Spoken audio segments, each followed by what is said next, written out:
and welcome to another episode of Literary Gladiators, the show where we discuss and debate literature in all of its forms. If it's written work, it's game.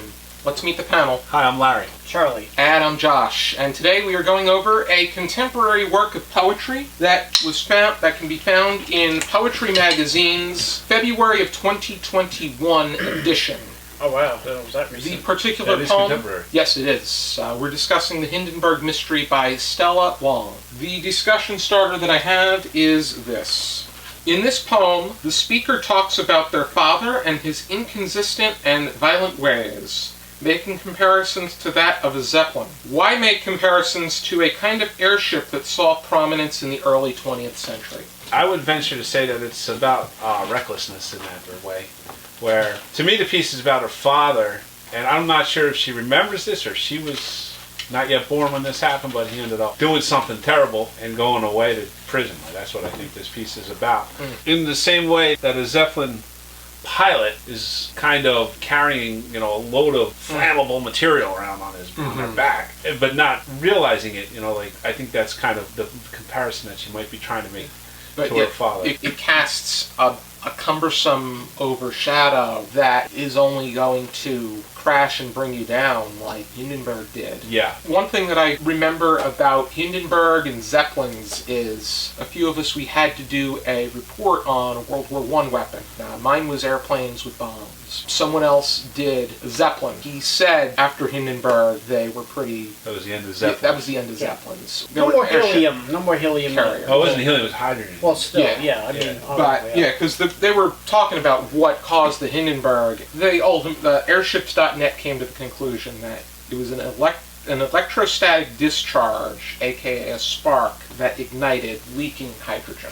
Because they had a lot of conspiracies over that. I don't doubt that one bit. And of course, this was before quality control. I didn't realize that until I looked up this piece. I Googled the name of the piece, and man, you get a lot of hits if you look up the Hindenburg mystery. There's a lot of people talking about it as a mystery. But to me, I just always assumed that they knew what happened.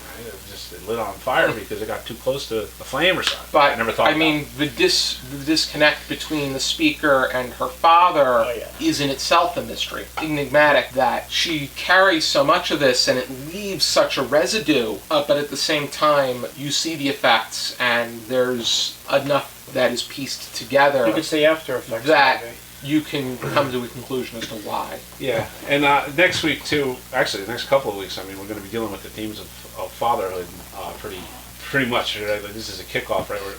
I'm not sure about the order that these are going to air, but we're going to be doing Sleet next, and then we're going to talk about Mouse. So these are all stories of fathers, and this week and next week specifically is going to be about fatherlessness. It's the absence of father is a real travesty in somebody's life. Yes. Yeah. So it's a horrible thing that happens. This is one person trying to deal with it through poetry.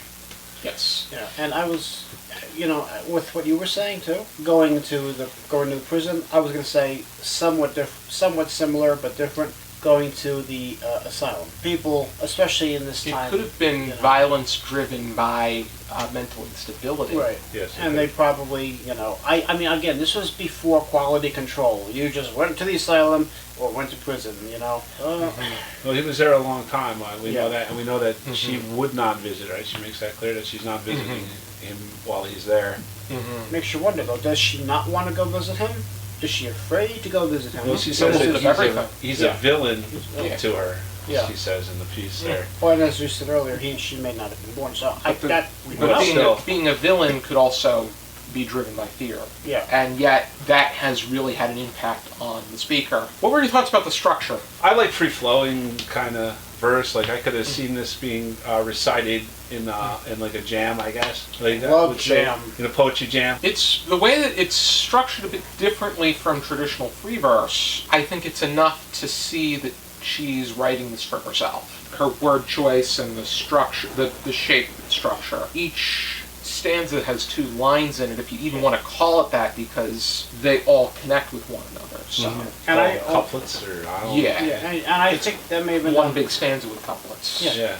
May have been done on purpose to show the dissonance from the father, maybe? I don't know.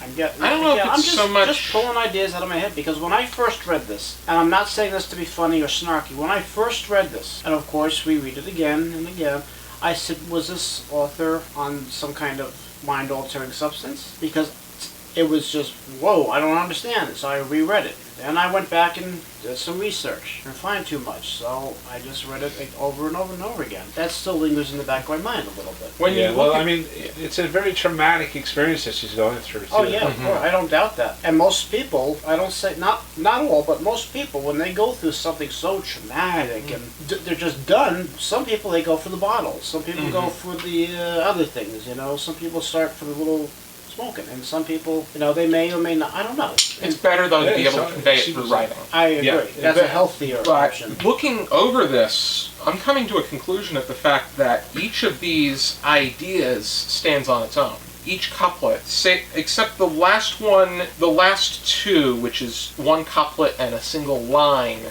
rely on one another. But that was the whole. on purpose. You have the first idea. My father goes to the big house, bigger than our house and kitchenette. That's one idea. After he runs a man out, butcher, knife in hand, which they kind of rely on one another, but when you get to things such as, in my mind, my father grows bigger than a piano, and then a Zeppelin or a hunchback god, you have two different ideas. Is that one couplet with two different ideas, you're saying? In my mind, my father grows bigger than a piano is one couplet. A Zeppelin or a hunchback god is another. Yeah, it's structured in a very unique way. There's a pattern to it, but it's difficult to analyze, I would say. It is very, but I think what's challenging is the arrangement and how she's writing for herself. It's not as if, it's not necessary that we come to a clear conclusion. Right. It's a matter of her conveying her thoughts and us looking at the thoughts for their face value. And I know that in a few weeks we're going to be going over a Seamus Heaney poem. Seamus Heaney's poetry is known for pretty much being meant to be taken for its face value. It's most accessible. And it's about the topic and its details. And I think here it's strong subject matter, topic and details, not really encrypted message. I was going to say, yeah, there's something encrypted. I mean, metaphorically speaking. Yeah, but you got to find out. It's not, I don't know. I mean, she does use symbolism, so maybe yes, it is encrypted to a degree. She's using this.